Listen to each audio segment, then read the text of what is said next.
Friends, welcome to foods and beauty tips. ഞാൻ ഇന്നൊരു caramel bread പുഡിങ്ങുമായിട്ടാണ് നിങ്ങളുടെ മുൻപിൽ വന്നിരിക്കുന്നത്. വളരെ ഈസി ആയിട്ട് ഉണ്ടാക്കാൻ പറ്റുന്ന വളരെ സോഫ്റ്റ് ആയിട്ടുള്ളൊരു പുഡിങ്ങാണ്. എല്ലാവരും ട്രൈ ചെയ്ത് നോക്കണം. നല്ല ടേസ്റ്റി പുഡിങ്ങാണ്. നമുക്ക് വീട്ടിലുള്ള സാധനങ്ങൾ വെച്ച് തന്നെ വളരെ എളുപ്പം ഉണ്ടാക്കിയെടുക്കാം. അപ്പോൾ നമുക്ക് എന്തൊക്കെയാണ് ആവശ്യമുള്ള സാധനങ്ങളെന്ന് നോക്കാം. 4 പീസ് ബ്രെഡ്,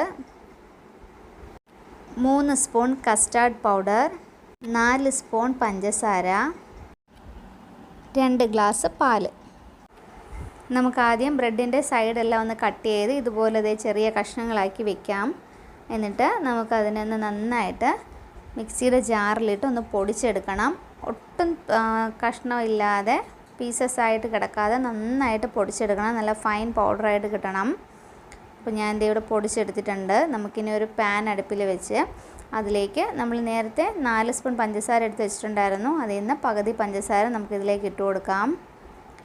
പഞ്ചസാര വെള്ളം ഒന്നും ഒഴിക്കണ്ട. പഞ്ചസാര ഇട്ട് കൊടുത്തിട്ട് തീ ഒന്ന് സിമ്മിൽ വയ്ക്കുക. അന്നേരം നന്നായിട്ട് കാരമലൈസ് ആവും. ഇപ്പോൾ ഇതേ കാരമലൈസായി വരുന്നുണ്ട്. നന്നായിട്ട് അതൊന്ന് ഉരുകി വരുന്നത് വരെ ഒന്ന് വെയിറ്റ് ചെയ്യുക. കരിഞ്ഞു പോകരുത്. അപ്പോൾ ഇതേ പഞ്ചസാരയെല്ലാം നന്നായിട്ട് അലിഞ്ഞ് വന്നിട്ടുണ്ട്. ഒത്തിരി അങ്ങ് തിക്കായി പോകുമൊന്നും വേണ്ട. അതേ ഈ ഒരു പരുവം മതി. ഒരുപാട് തണുത്ത് പോകരുത്, അല്ലെങ്കിൽ പെട്ടെന്ന് അത് കട്ടിയായി പോവും. അതുകൊണ്ട് പെട്ടെന്ന് തന്നെ നമ്മൾ ഏത് പാത്രത്തിലാണോ പുഡിങ് ചെയ്യാൻ വെച്ചിരിക്കുന്നത് അതിലേക്ക് ഒഴിക്കുക. ഞാൻ ഇപ്പോൾ ഒഴിച്ചു കൊടുക്കുകയാണ്. പാത്രം ഫുള്ളായിട്ട് നന്നായിട്ട് ഒഴിച്ചു കൊടുക്കുക. പെട്ടെന്ന് ഒഴിക്കണം, ഇല്ലെങ്കിൽ കട്ടിയായി പോകും. അങ്ങനെ കട്ടിയായി പോയാൽ ഒന്നുകൂടി അടുപ്പ് വെച്ച് ചൂടാക്കിയാൽ മതി, ലൂസായിട്ട് വരും. ഇനി നമുക്കൊരു പാത്രത്തിൽ നമ്മൾ എടുത്ത് വെച്ചിരിക്കുന്ന പാൽ ഒഴിച്ചു കൊടുക്കാം. ഏത് പാത്രത്തിലാണോ ഉണ്ടാക്കുന്നത് ആ പാത്രത്തിലേക്ക് പാൽ ഒഴിച്ചു കൊടുക്കാം. പാൽ നന്നായിട്ടൊന്ന് ചൂടായിട്ട് വരുമ്പോൾ അതിലേക്ക് പഞ്ചസാര ഇട്ട് കൊടുക്കുക. ബാക്കിയുള്ള പഞ്ചസാര ഫുള്ളും ഇട്ട് കൊടുക്കുക. നമ്മൾ നേരത്തെ കസ്റ്റാർഡ് പൗഡർ എടുത്ത് വെച്ചിട്ടുണ്ടായിരുന്നു. അപ്പോൾ കസ്റ്റാർഡ് പൗഡറിലേക്ക് കുറച്ച് വെള്ളം ചേർത്ത് നന്നായിട്ട് ഒട്ടും തരിയില്ലാതെ കലക്കിയെടുക്കണം. പാൽ നന്നായിട്ട് ചൂടായിട്ടുണ്ട്. നമുക്കിനി ആ കലക്കി വെച്ചിരിക്കുന്ന കസ്റ്റാർഡ് പൗഡർ പാലിലേക്ക് ഒഴിച്ചു കൊടുക്കാം. തീ കുറച്ചിടാൻ ശ്രദ്ധിക്കണം.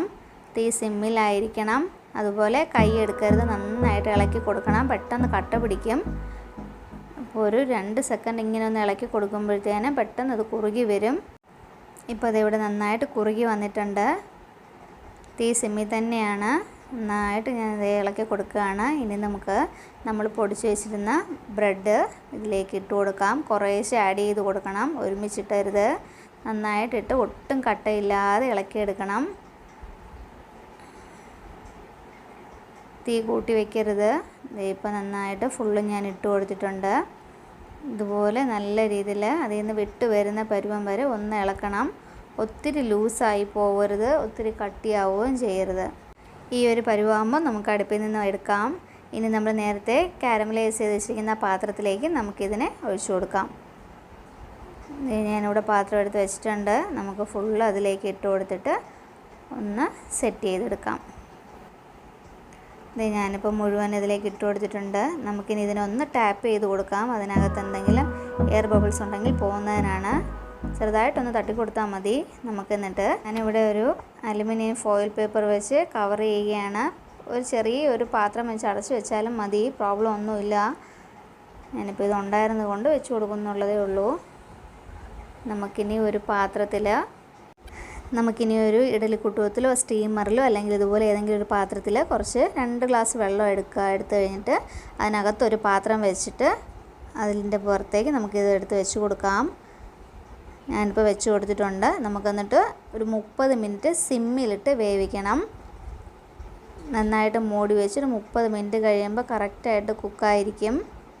ഇപ്പോൾ ഇതേ 30 മിനിറ്റ് ആയിട്ടുണ്ട്. നമുക്കൊന്ന് തുറന്ന് നോക്കാം. നമ്മളിപ്പോൾ ഇത് ഓപ്പൺ ചെയ്യരുത്. നമുക്കിനി ഇതിനെ അതിൽ നിന്നെടുത്ത് പുറത്ത് വെച്ചിട്ട് ഒരു 30 മിനിറ്റ് കൂടി വെയിറ്റ് ചെയ്യുമ്പോൾ നമുക്കത് റൂം ടെമ്പറേച്ചറിൽ മാറിക്കിട്ടും. അപ്പോൾ നന്നായിട്ട് തണുത്ത ശേഷം നമുക്ക് ഫ്രിഡ്ജിൽ വെച്ച് ഒന്ന് തണുപ്പിച്ചെടുക്കാം. ഫ്രീസറിൽ വെക്കരുത്. തണുത്ത ശേഷം വേണം കട്ട് ചെയ്തെടുക്കാൻ, എങ്കിൽ മാത്രമേ നന്നായിട്ട് കട്ടായി വരികയുള്ളൂ. അപ്പോൾ ഞാനിവിടെ 2 മണിക്കൂർ ഫ്രിഡ്ജിൽ നിന്ന് പുറത്തെടുത്ത് വെച്ചിരിക്കുന്നതാണ്. അപ്പോൾ നമുക്ക് ഓപ്പൺ ചെയ്ത് നോക്കാം. നമ്മുടെ പുഡിങ് കറക്റ്റായിട്ട് വെന്ത് നല്ല സെറ്റായിട്ട് ഇരിപ്പുണ്ട്. നമുക്കിനി ഒരു പാത്രത്തിലേക്ക് ഇതിനെ ഒന്ന് മാറ്റാം.